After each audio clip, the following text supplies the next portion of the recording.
Ég heiti Dóra Björt, bý í Grafarvoginum og 2 ung börn í leik- og grunnskóla.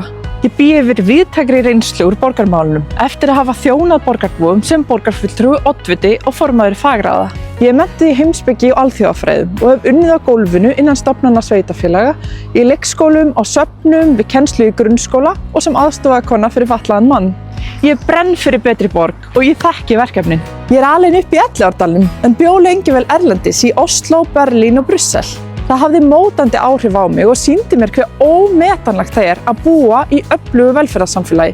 Samfélagi sem er fjölskylduvænt og barnvænt og hleypir þér af hamstarhjólinu í gæðastundir með fólkinu sem þú elskar. Samfélagi sem tekur vel utan um fólk. Í þannig samfélagi vil ég búa. Ég upplifði líka þau lífsgæði á eigin skinni að geta tekið strætó og lestir, hjólað eða labbað allra minna leiða á einfaldan og þægilegan hátt. Þar sem borgin er skipulögð kringum þessa innviði með verslun og þjónustu í göngufæri. Það auðveldar lífið, gerir það verkum að þú hreyfir þig meira og þig líður betur, það sparar þig peninga, bætir loftgæðin og skapar skemmtilegan borgarbrag þar sem fólk hittist meira og tengist meira. Þetta er framtíðin hér í Reykjavík. Ef við stöndum með borgarlínu, stöndum keik. Ég vil framsækið og nýskapandi menntakerfi þar sem við tökum mið af einstökum þörfum hvers og eins og hlúum að bæði nemendum og okkar ómetanlega starfsfólki. Ég vil lýðræðislegar aðferðir þar sem við hlustum á fólk vegna þess að fólk þekkir sitt umhverfi og þjónustu þarfir best.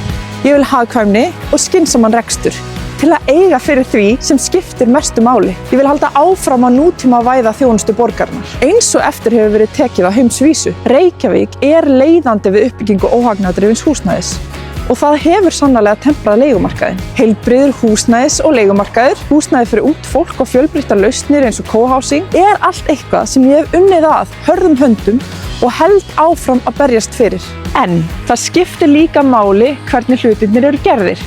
Gæði við uppbyggingu og þróun borgarinnar, birta í húsnæði, gróður og aðlaðandi umhverfi er engin aukastærð, heldur aðalatriði.